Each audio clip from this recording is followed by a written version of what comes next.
Hey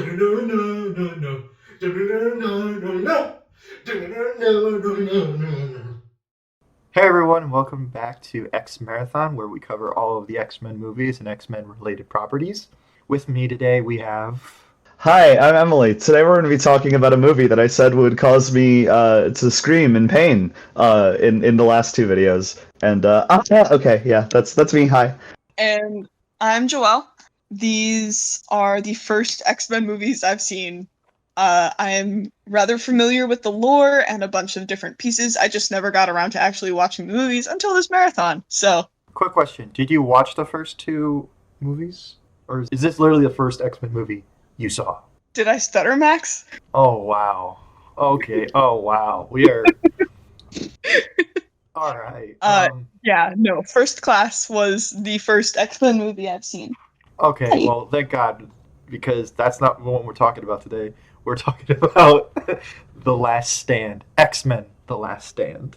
Well, at least first. There may be discussion. There will be discussion of First Class later. Yeah, we'll talk. We will cover First Class, but right now we gotta get through this one. Oh.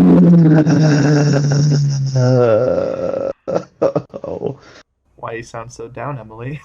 So, were you invested in any of the characters in this franchise? Specifically, any of the female ones? Specifically, Jean Grey.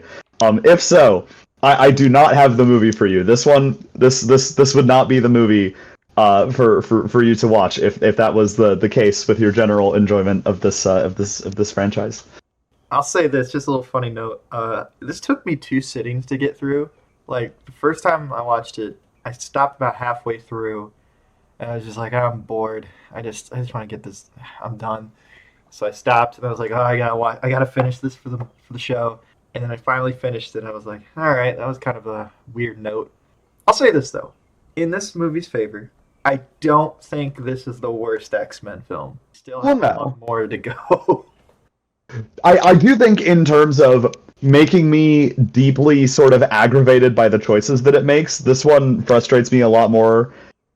Because say what you will about later X-Men movies making completely baffling and terrible choices. At least most of those choices are made with characters introduced in the same movie. Yep. The fact that they go this direction with Jean Grey of like, let's do the Dark Phoenix arc, but like badly, and play into this weird love triangle between Cyclops and Wolverine and her that doesn't make sense.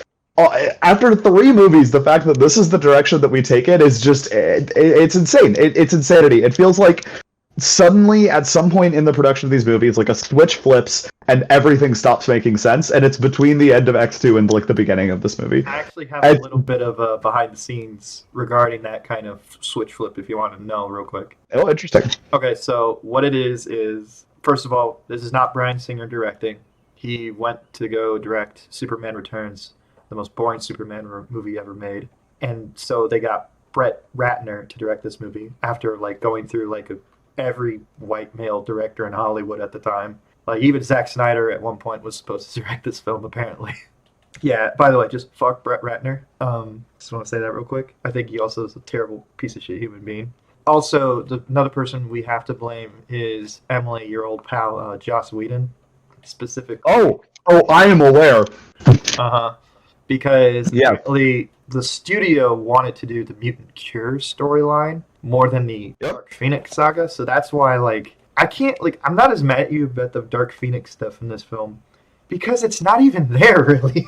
Like, it's kind of just a background thing for a movie that they really just wanted to be about the Cure, which honestly is the more interesting thing in the film, because they at least have some more, like, interesting conversations regarding, like, who wants the Cure, is this even, like, ethical to do? Like, there's a lot of interesting, like, conversations that they do have around the Cure, but then all of a sudden in the third act, like, action sequence, Dark Phoenix just kind of happens. And you're like, well, this just comes out of nowhere. Like, just complete nowhere. Joelle, you've kind of been quiet. Since this is, like, one of your first X-Men films, I kind of want to know what you think about, like, especially, like, jumping in at the end of a trilogy regarding these group of characters. Because this is where you get, like, Wolverine, Jean Grey, Storm, Cyclops for a little bit, Rogue, Iceman, all these characters. What did you think about, like, the film in general at least this version of the X-Men. So I kind of really agree about the fact that it felt like Dark Phoenix was really kind of just thrown in there for setup, even though it was the first thing that was really brought up in the movie. When you start off with her being introduced to Professor X and Magneto, and that's hinting towards, oh, this is going to be about her. Mm-hmm. It really isn't for a lot of it. It feels very divided as a movie. Mm-hmm. And I think I also agree that going with more of the cure as kind of the main topic would have been much more interesting, even if we wanted to get more time with the ethical implications. Oh, what was his name? The guy with wings. Angel. Getting more time with Angel would have been interesting. Having more time with Magneto or Mystique would have been super interesting, especially like post change for Mystique, because that's kind of been her life for forever. We get a lot of time with Beast, and I can appreciate that, but I felt like we didn't actually get to see what he thought of it. It was more just he was being used as a person that we're following to see all these different things about the cure and about politics. Well, first of all, I really like Kelsey Grammer's Beast. Really like that character. Glad he's back. And, well, the Marvels. Spoiler. Movie's been out for months. It's fine. Who cares? No one saw it. Yeah. Therefore, it's spoilers. Yeah. Yeah. That is a good point. It is easy to spoil a movie because nobody watched it. Yeah. But regarding like what you touched on, like his character and stuff like that, I agree. Like he doesn't really have a lot to say regarding what his thoughts on the cure is, but like he is meant to be diplomatic, and like he has to like look on how everything's supposed to be. Like he's a representative of mutants, so he has to somehow find ways to understand where humans are coming from at this, and also how mutants are. So he can't really like be very vocal about his opinions straight up. And if you want to get like more deep dive character thoughts on it, he also technically did try to cure himself at one point. Maybe not. Like Yeah. how this kid was named Leech, the character. I forgot the name of the boy, but yes, Leech. Like it's interesting to see like his point of view of like, oh well, this is what I've been like building towards. Now this is how I am blue right now. Like, it would have been interesting for them to go into that more, but again, this movie is already stuffed full of things that don't work. I would hate to see them try to do that. You also touched on another thing that the thing that makes me really hate this film is you touched on it with Magneto and Mystique. I absolutely think they just ruined like Magneto's character in this film. That entire thing was just so off. That entire interaction. Yeah. Like, he doesn't hate humans that much to the point where if one of his, like, comrades of, like, many years and the most loyal person that he has on his team to just ditch her because now she's just human. That makes no sense to me. He still has a heart. That's always the thing that I really like about Magneto is he cares about his... They're called the Brotherhood. Yeah, it is crazy character assassination of Magneto, which sucks because, again, not to get too much into a movie we're not currently reviewing, but it feels like the sort of prequel movies that ensued from here are so much more humanizing to Magneto. Oh, yeah. And so it's really weird to end off this trilogy with arguably the most sort of cruelty that we see him enact onto, like, someone that he cares about for reasons that aren't clear and aren't consistent with his character. Yeah. Which is stupid. One other thing, too, is, like, at the very end of the film where he's just like, send in the pawns first. Like, no, that's not how... I get the whole chess, like, metaphor, because, oh, yeah, he plays chess. But no, he wouldn't just risk mutant lives just to, like, win the fight. Like, that's not his character. There's only one moment in the film that I think that is true to Magneto's character, and it's where, like, Pyro says, like, well, glad that she killed Professor X. Oh, yeah, he dies in this film. And Magneto just snaps at Pyro and says, like, boy, that man has done more for mutants than, you and I have ever done. Like, that's the one moment that I think really shows some understanding of the Magneto character. But sorry, you touched on it, and I just had to go with it because that's like one of my big number one problems with this film that kind of ruins it for me. It's also crazy because like if we take it as understood that we get Magneto's character comes from being a person who has suffered this history of oppression and wants to fight back against those oppressors as opposed to trying to conform to their society. You can look at it from that perspective and kind of understand why he might be upset with Mystique, but I don't think he'd like abandon her. Yeah. Like I don't know, it's just baffling. It doesn't feel consistent with anything about the way that he's been characterized up to that point. And it kind of highlights my frustration with these movies that it feels like they treat Magneto as a little bit more of generic, like, sort of villain than I think he deserves to be. Not always, but in instances like this, it's just like, you know, kind of rolling my eyes like, whatever. Or I guess. Yeah. It definitely feels... Okay, I watched First Class and then Last Stand.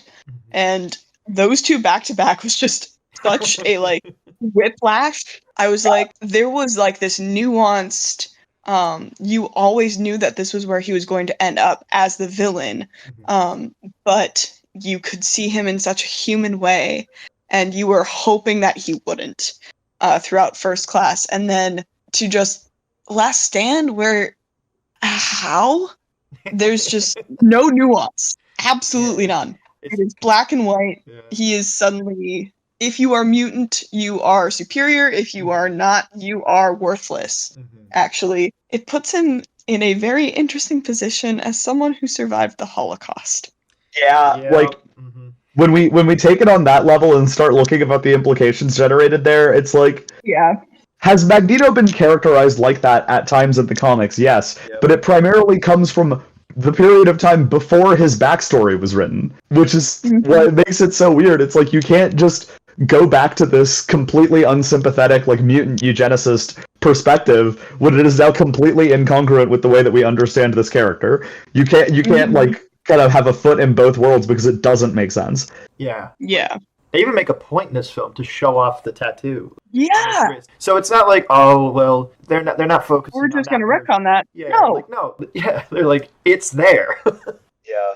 No, it's just nuts. Do you mind if I just mention off a couple other things that I do like about this film? I'll start it off with a negative, I guess. Is even though I don't like what they did with Cyclops and just completely like killing him and have like less than 2 minutes of screen time in the film, I do appreciate seeing Storm step up as the leader, just because I do like Storm as a character. And I think this is ironically the film that she really gets to shine as, like, not only lead the X-Men, but also run the school, since now that both the leader of the X-Men and the head of the school are gone. Like, I'd like seeing her kind of step up into that role, and she does a really good job in the film. And I think, like, weirdly enough, I think this is the best Storm stuff we've had in this series so far. Like, I do like that. Question. Yes. Because I didn't see the first two. I don't know what it is, but something was giving me the impression of a very kind of surface level. She's stepping up because all of the other people just won't. Well, I don't know. At the end of X2, Jean sacrifices herself so that the others can get away on the Blackbird. So at the start of this, Cyclops is an emotional wreck. Logan is just, he's never wanted to be a leader. Like, he'll be a team player, but he's not a leader. Professor X is just trying to keep everybody together as best as he can, as well as the whole political turmoil that's going on at this moment. So Storm kind of has to, like, step up in this circumstance because she's always kind of like the pseudo second in command. Like, it was always like her and Cyclops. And since Cyclops is not there, she has to take on all the weight of everything going on.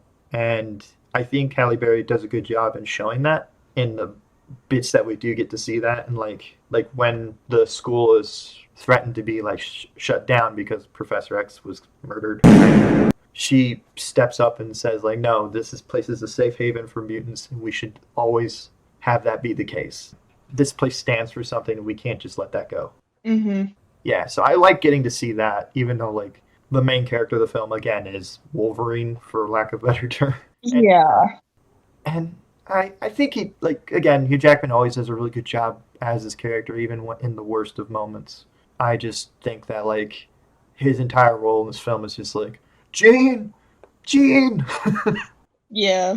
Like the whole mutant cure element doesn't really affect him at all because he's like, I don't want that shit. Mm-hmm. And it's interesting because when you basically have one character taking the brunt of the whole like Dark Phoenix saga, it kind of just breaks thin because it's like, well, you know how he thinks about this whole situation, but you don't really get to think about other people, what they have to say about this. You get a little bit with Storm because like she has to like acknowledge that, hey, there's this threat out there that we have to deal with now.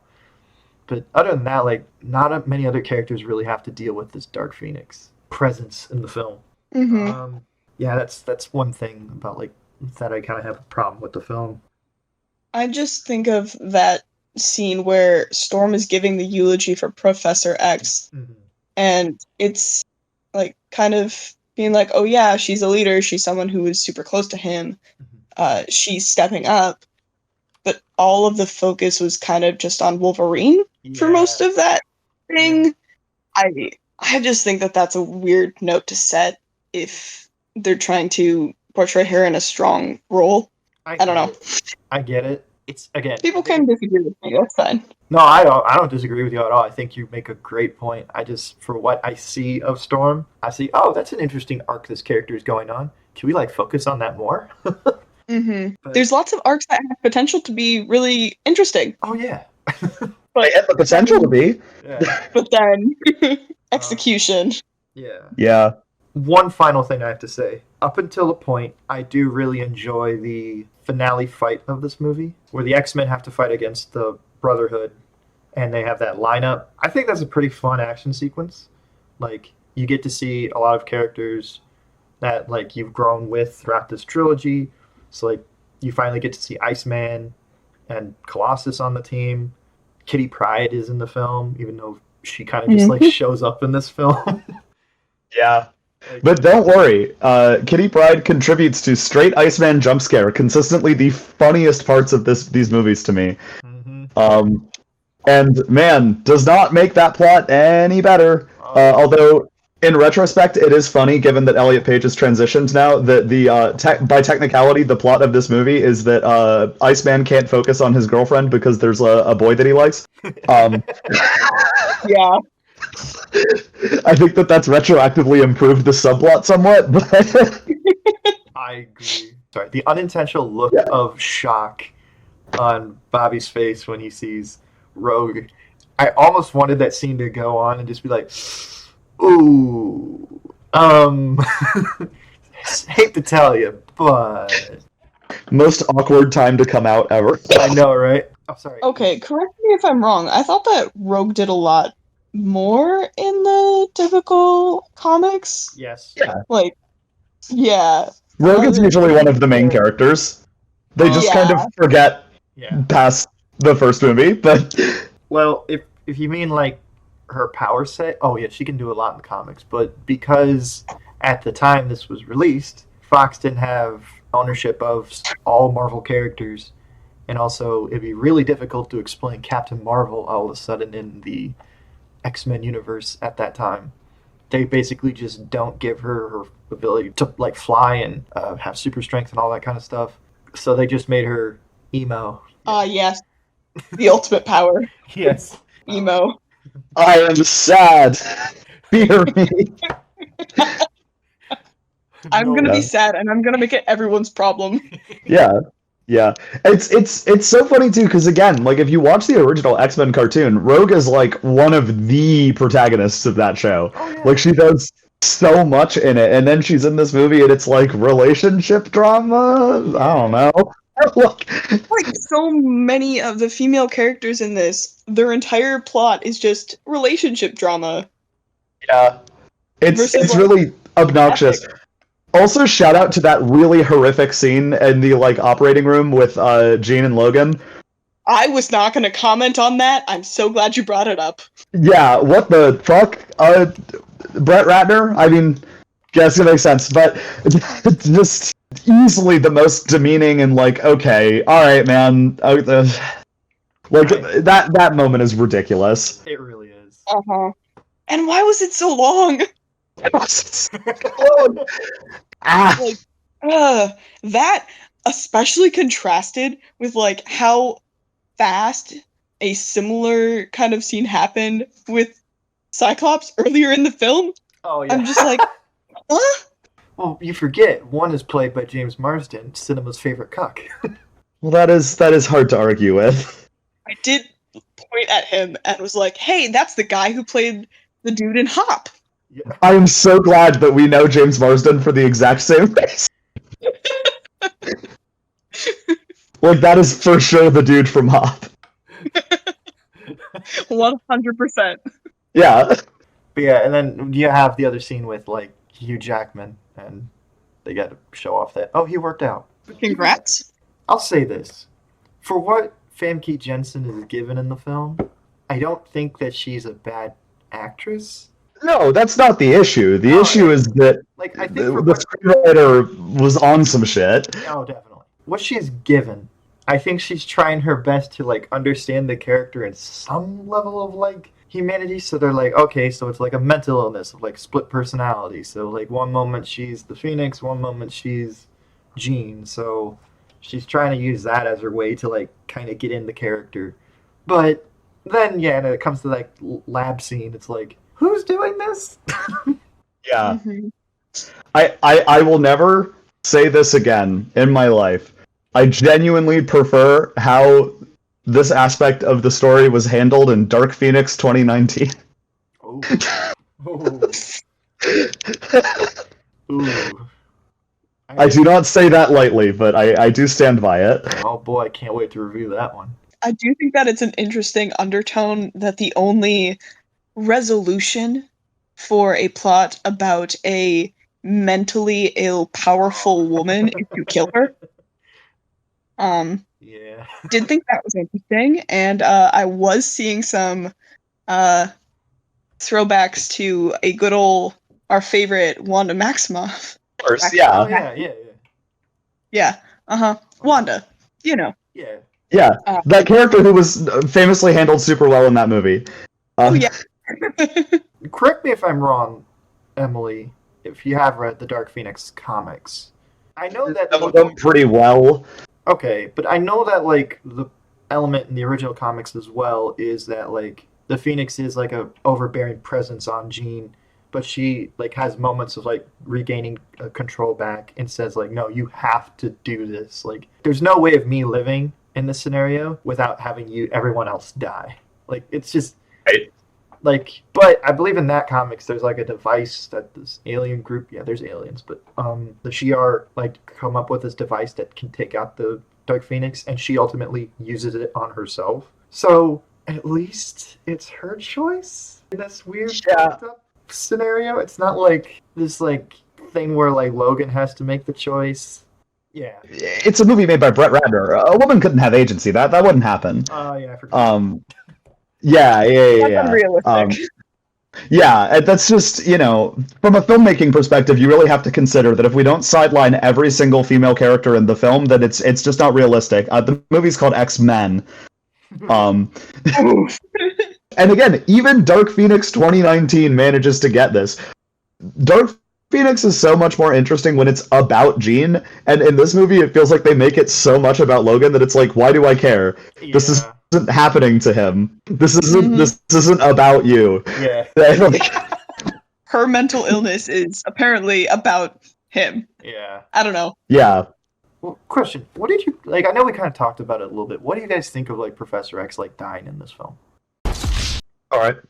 They weren't intending to end the story. I think it makes sense. Yeah, I think it's like a good place for that character. And again, going back to like the Storm thing I said earlier, I think like, yeah, it's about film 3. You need to like kind of up the stakes a bit. So yeah, I can understand why they got rid of him.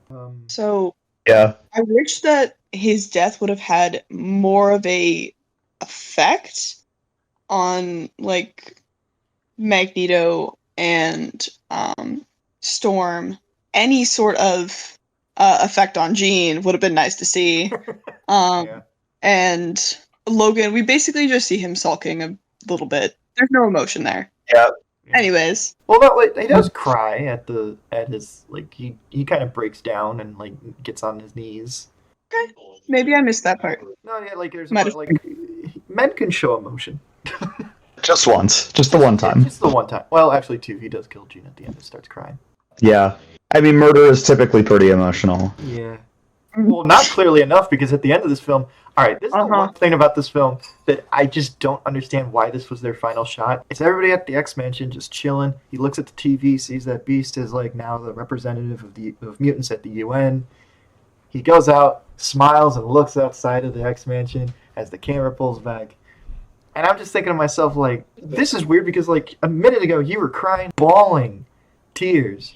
And this moment you're just like, oh, well, that was weird. Life goes on. Yeah, and I guess the funny part is, I guess it wasn't that nice because, like, in continuity, the next time we see him, he's just chilling with some bears in the woods.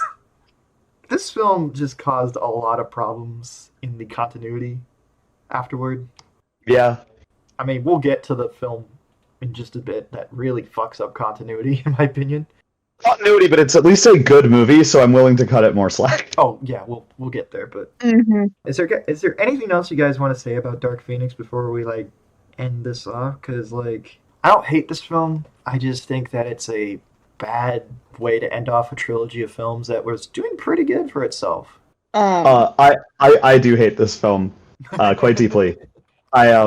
I feel as though, as a person who watched the comics, or not watched the comics, watched the cartoon, as a person who was invested in Jean Grey as a character and genuinely wanted to see how they would play out one of her most important arcs, the degree to which she gets sidelined or is in actively unnecessarily gross situations in this film is so unbelievable, and it fills me with a rage only known unto the darkest pits of hell. So not a fan, I would say. Not a huge fan of this one. That's crazy. Yeah, no, that's super fair. For how pivotal a role she holds in the film, Jean really doesn't talk enough. Oh, yeah, great point. I'm just saying, she's kind of like a cornerstone of this entire thing. Magneto is pushing to get her on his side. She kills Professor X, and there's still a little dialogue. Anyways, yeah. Oh, yeah, I think that's where we're going to wrap this one up. Yeah, I guess one thing we have to say before we end this off, fuck Brett Ratner. Yeah, fuck Brett Ratner. Piece of shit. If you guys enjoyed this video, please hit that like button. Or if you hate The Last Stand. Or if you hate The Last Stand. Or if you hate Brett Ratner.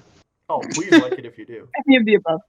Yeah. Subscribe so that you can see more of the X Marathon that we have coming up. I believe the next video we're going to be doing is for X-Men First Class. Can't wait to talk about that film. We're going to have a lot of fun talking about it. If you enjoyed what we had to say about this film, please share it to your friends, your enemies, your bigoted uncle. Your dentist. Your doctor. Share this with your OBGYN.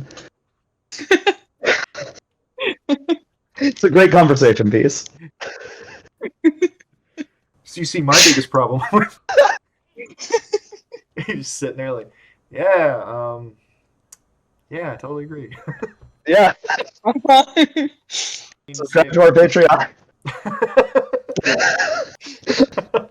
Yeah, subscribe to the Patreon to hear the cut of me coughing every 15 minutes. Yeah. All right. Thank you for watching the video.